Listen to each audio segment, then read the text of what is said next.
Tinggal setuju saja, apa salahnya sih ya? Orang bukan kamu yang biayai juga.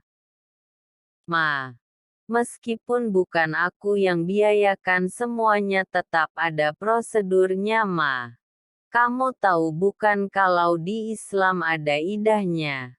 Kalau Carla tidak menuruti semua aturan Ma, nanti dia bakalan kualat. Yah, kenapa anak harus disumpahi begitu? Bukannya mendoakan yang baik-baik malah doakan yang buruk ya. Seharusnya kita bersyukur ya Carla akan menikah dengan orang kaya raya, bukan seperti Fahmi yang kere itu. Mobil pun gak bisa beliin buat anak kita. Ma, jangan mengukur seseorang dari uangnya. Carla seharusnya lebih bersyukur bisa menikah dengan Fahmi yang membawanya ke hal positif, bukan malah keluyuran gak jelas suami ditinggal. Kok kamu jadi malah nyalahin Carla ya? Dia itu abis mengalami trauma berat lu ya. Anaknya meninggal terus cere. Disupport ya, bukan malah dihalang-halangi niat baiknya. Bukannya nikah itu ibadah daripada zina. Ma, semua harus ada prosesnya. Kalau pernikahan cuma tujuannya uang, kekayaan, foya-foya itu bukan ibadah tapi nafsu, dan itu bisa jadi petaka Ma. Capek ngomong sama ayah. Cuma tinggal restui juga kok susah amat. Hobinya berdebat.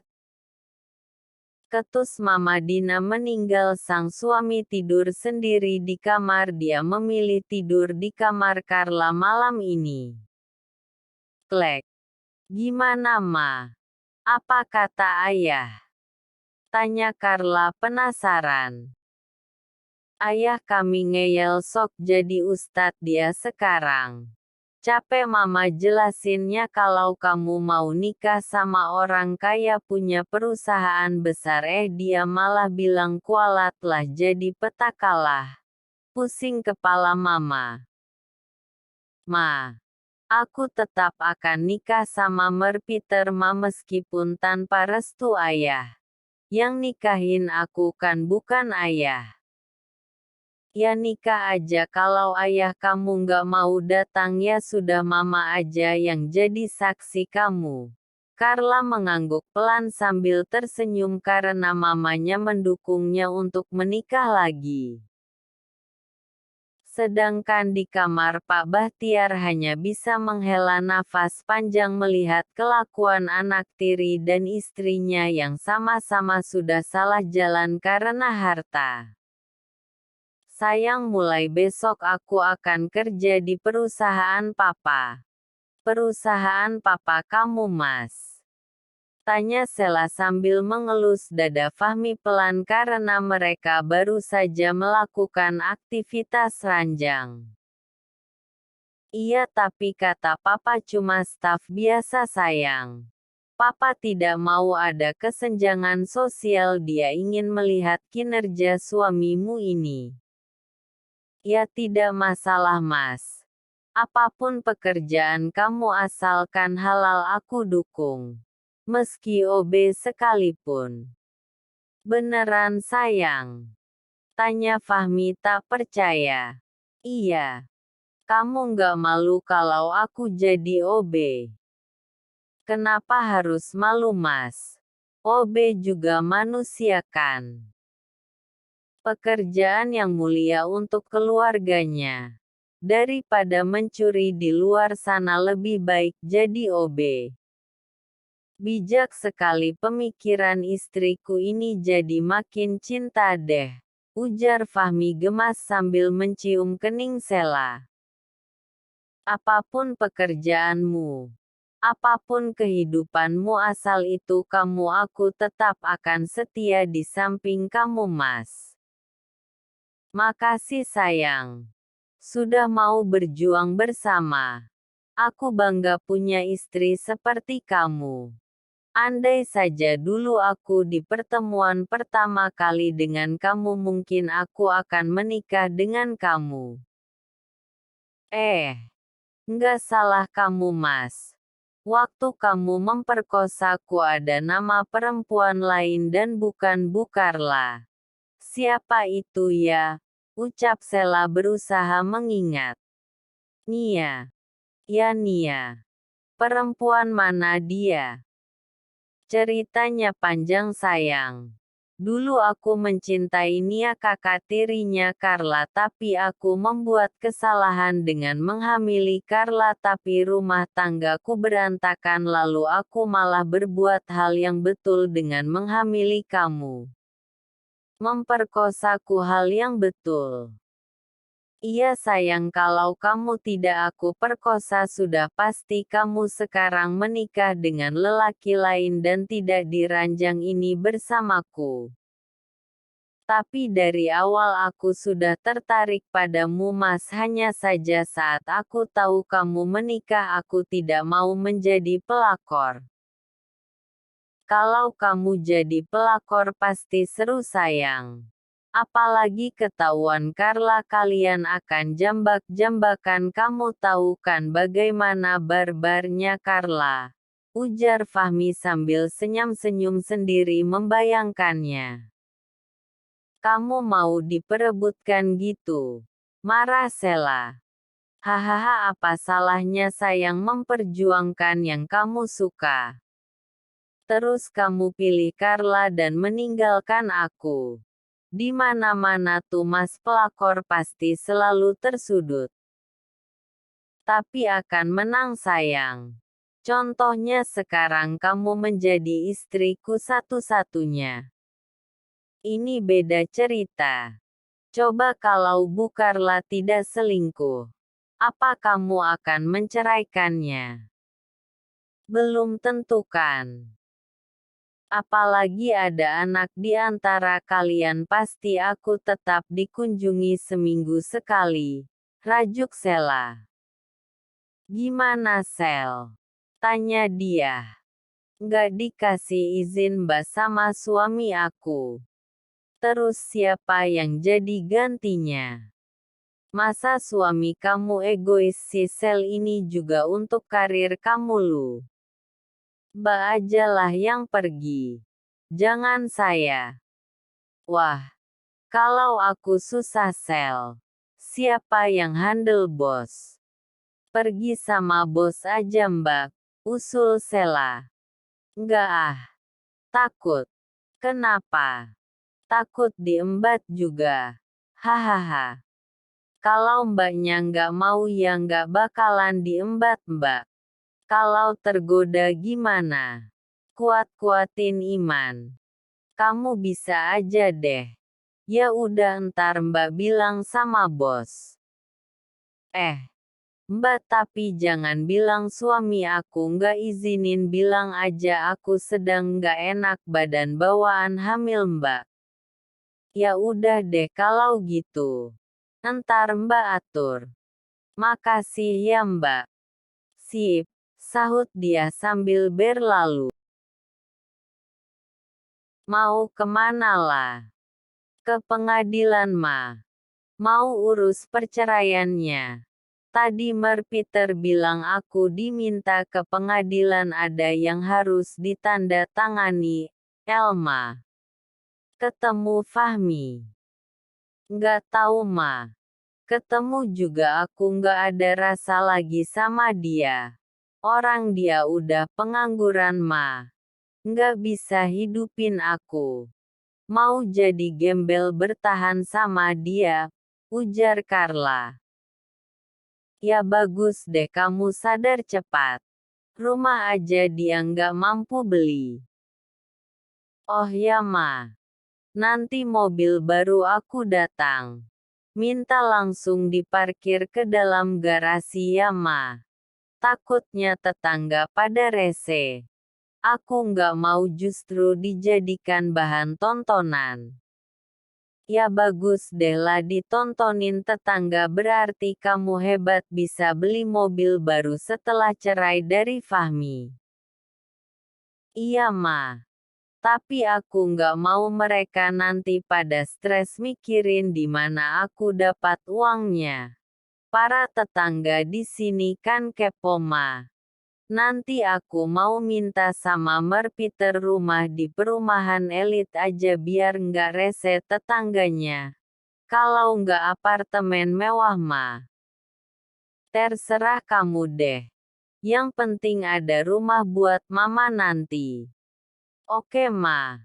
Aku jalan dulu ya. Bye mama. Bye sayang. Carla memasang kacamata hitamnya lalu keluar rumah. Perumahan tempat mamanya ini tinggal memang sedikit kuno. Karena kebanyakan dari kalangan sederhana jadi menurut Carla kebanyakan yang kepo dan iri padanya. Pak Bahtiar mengusap wajahnya kasar terlihat ada beban di kepala lelaki tua ini. Om Ben yang sengaja turun sidak untuk mengawasi para karyawannya melihat sang mertua yang tak bersemangat ada apa. Om Ben meminta karyawannya memanggil Pak Bahtiar ke ruangan. Klek. Masuk Pak, ujar Om Ben sopan. Meskipun di kantor dia tetap hormat pada sang mertua karena tanpa lelaki tua ini tidak akan ada nia perempuan yang dia cintai sekarang. Nak Ben memanggil saya. Tanya Pak Bahtiar. Kita hanya berdua Pak. Panggil Ben saja, Pin Ben. Ya. Ada apa Ben? Saya lihat Papa seperti sedang ada masalah. Kalau boleh saya tahu ada apa? Sebenarnya ini masalah pribadi saya Ben. Saya rasa tidak etis untuk diceritakan. Ceritakan sebagai menantu Pak. Bukan atasan, pinta Ben. Pak Bahtiar menghela nafas panjang sebenarnya berat memberitahu masalah pribadi kepada Ben meskipun dia menantu untuk Pak Bahtiar tapi Ben juga atasannya. Carla akan menikah lagi. Menikah lagi. Ya. Dengan Merpiter Bos Fahmi. Merpiter. Apa saya tidak salah dengar Pak? Merpiter sudah memiliki istri bernama Ambar. Papa juga tidak kenal dengan Merpiter itu Ben dan bagaimana mereka bisa memutuskan menikah. Carla sudah mempersiapkan semuanya bahkan tanpa restu Papa membuat Papa hancur meskipun hanya Papa tiri tapi Papa bertanggung jawab atas kebahagiaan Carla. Jelas Pak Bahtiar sembari putus asa. Saya kenal dengan Merpiter Pak. Kami memiliki satu kerja sama untuk resort di Bali dan besok saya akan ke sana. Apa yang kamu katakan dia sudah menikah itu benar Ben? Ya Pak. Dia sudah menikah dengan mantan istri saya dulu Ambar. Tapi memang belakangan ini Ambar tak pernah terlihat lagi. Saya juga tidak tahu di mana dia sekarang karena itu tidak penting menurut saya. Bagaimana nasib Carla selanjutnya Ben? Papa tenang dulu Pak. Mungkin bisa jadi Merpiter sudah bercerai dari Ambar nanti akan saya cari tahu, ujar Ben. Terkadang ada rasa kesal di hati Papa Ben dan ingin melepaskan mamanya Carla agar mereka bisa menentukan jalan hidup mereka sendiri tapi terkadang Papa memikirkan nasib tua Papa jika tanpa istri. Ucap Pak Bahtiar membuat Om Ben sedikit iba pada mertuanya ini. Nanto akan saya bantu Pak. Tapi jika Carla memang tak bisa dilarang lagi mau bagaimana ya Pak? Namanya juga hidup, terkadang manis dan terkadang pahit, bahkan terkadang seperti tantangan yang penasaran untuk dicoba, jawab Ben dan diangguki Pak Bahtiar pelan. Berangkat. 114. Berangkat. Jangan lama-lama Mas. Nanti aku kangen lu, ujar Nia sambil memeluk tubuh Om Ben. Nia mengantarkan suaminya ke bandara pagi ini karena Ben akan terbang ke Bali untuk acara resort mereka. Kamu jangan keluyuran sayang. Aku hanya 2 hari saja setelah peresmian aku langsung pulang. Anak papa jaga mama ya sayang, jangan menyusahkan mamamu, ucap Ben sambil mengecup perut Nia pelan. Iya papa, jangan pergi lama-lama dan jangan nakal di sana. Ingat ada yang menunggu di rumah. Tenang saja sayang. Mana bisa aku nakal pada yang lain, sahut Ben mencubit kecil hidung Nia. Ben mengecup kening Nia cukup lama lalu Nia menyalami punggung tangan sang suami. Melihat kepergian Om Ben membuat hati Nia sedikit sedih. Ini kali pertamanya ditinggal suami.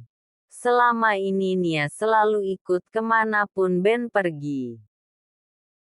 Nia melambaikan tangannya sampai tubuh Om Ben tak terlihat lagi di pandangannya. Dengan perasaan sedih Nia berjalan pelan keluar dari bandara. Pak, mampir dulu di minimarket yang di simpang depan ya. Ada yang mau saya beli, pinta Nia pada sopir pribadinya. Iya Bu. Nia segera turun dari mobil dan berjalan masuk ke dalam minimarket. Nia hendak mengambil coklat yang ada di rak, tapi ada satu tangan yang sudah mengambil terlebih dahulu. Maaf, ujar Nia melepaskan tangannya sambil menatap si pemilik tangan. Tapi Nia sedikit terkejut karena merasa melihat perempuan di sebelahnya ini, tapi Nia lupa di mana. Kalau mau ambil saja Mbak. Saya bisa cari yang lain. Tidak apa-apa, ambil saja, ujar Nia memberikan coklatnya karena kebetulan hanya ada satu coklat itu saja. Sepertinya kita pernah bertemu, ucap Nia. Saya rasa juga begitu Mbak. Tapi saya sedikit lupa. Oh ya, di klinik kandungan. Lanjut Sela lagi. Dek. Nia mengingatnya perempuan ini datang bersama Fahmi. Iya. Kalau begitu saya duluan ya. Masih ada yang harus dibeli, pamit Nia. Iya Mbak. Hati-hati karena sepertinya perutnya sudah sangat besar. Iya. Sudah mau jalan 9 bulan. Jawab Nia sambil tersenyum kecil dan pamit pergi. Sela melanjutkan acara belanjanya karena memang keperluan di rumahnya sudah pada habis. Dia dan Fahmi belum sempat belanja, apalagi sekarang Fahmi sudah bekerja di perusahaan yang berbeda dengannya, akan sulit untuk mereka bersama sepulang kantor. Setelah puas belanja Sela ke arah kasir. Sela melihat Nia yang duluan selesai belanja, sepertinya tidak banyak, hanya beberapa cemilan dan keperluan lainnya. Mereka dibatasi oleh 2 orang yang mengantri di depan Sela. Sela berjalan lebih lincah daripada Nia karena memang kehamilan Sela belum terlalu besar, sedangkan Nia sudah mau jalan 9 dan bisa dibilang tinggal menunggu hari hanya saja. Saat keluar dari minimarket, Sheila melihat Nia yang langsung keluar tanpa melihat kiri kanan sedangkan taksi sedang melaju kencang. Sheila berteriak dan berlari kuat ke arah Nia yang menuruni tangga minimarket lalu menarik Nia hingga mereka berdua terjatuh. Nia merasakan sakit di perutnya bahkan pangkal pahanya mengeluarkan darah sedangkan Sheila pingsan di tempat.